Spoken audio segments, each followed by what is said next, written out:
Hey everyone, welcome back. Ready for another deep dive. Definitely. Today we're tackling something a little different, not your typical market analysis, but we're going deep on trading psychology. Sounds interesting. Yeah, and our source material is this collection of newsletters from a stockbroking firm. It's called Inner Worth Mind Over Markets. So you know everyone wants to make money in the markets, right? Yeah. But what about like the mental side of it? That's what we're digging into today. The psychology of trading, that's often overlooked. Totally. Like I've dabbled in trading myself, and it can be such a roller coaster. It can. 1 minute you're riding high, and the next you're like, what am I doing? Exactly. And I think these newsletters do a really good job of highlighting that. Yeah. It's not just about finding the right stocks or the perfect strategy. There's Yeah. this whole other layer of like the mental game you got to master. Oh, for sure. The newsletters have this analogy about restaurants. Oh, yeah. What about that? It's like, think about it. How many restaurants open up every year? Tons. A lot. And how many of them actually make it? Not many, sadly. Not many.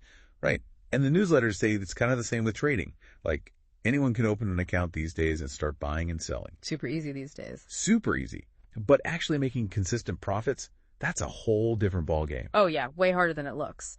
And the newsletters are making the point that this is why the psychology piece is so crucial. Okay, I'm starting to see that, like, it's not just about the technical stuff. No. But what do they actually mean by trading psychology? So it's all about, it's about understanding how your own mind works when you're trading. Okay. Your beliefs about money, your emotional reactions to wins and losses. Like when you see your portfolio in the red. Exactly. Or when it's going up and you get that greed kicking in. Yeah. Wanting more and more. Those emotions can really mess with your decision making. Oh, big time. I know I've definitely made some impulsive trades I later regretted. It happens to the best of us. And that's another point the newsletters emphasize. This isn't just about like being smart or having the right knowledge. It's about managing those emotions like greed, fear, even pride. All those can sabotage even the best trading plans. So knowing all this now, like what are some practical tips? Because it's easy to say, don't get emotional.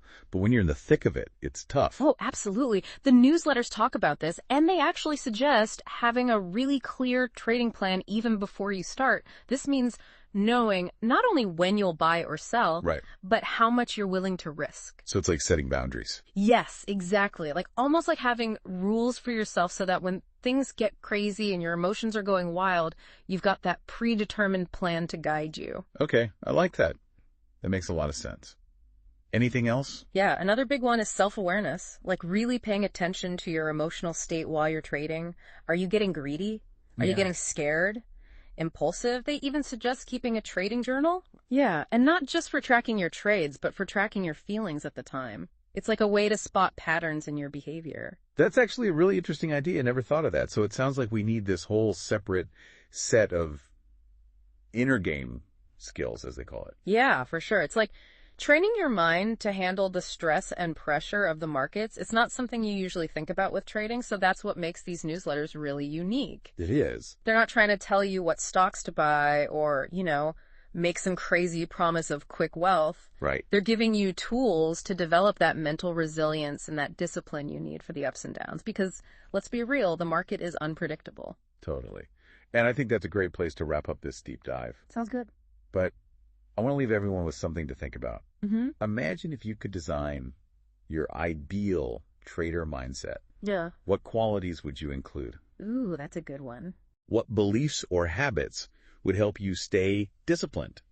Make those good decisions even when things get intense. That's really what this Inner Worth Mind Over Markets thing is all about. It's about cultivating that mental strength to navigate this crazy, rewarding world of trading. Absolutely. So until next time, happy trading, everyone. But remember, keep your head in the game. And your emotions in check. Exactly. See you next time. Bye.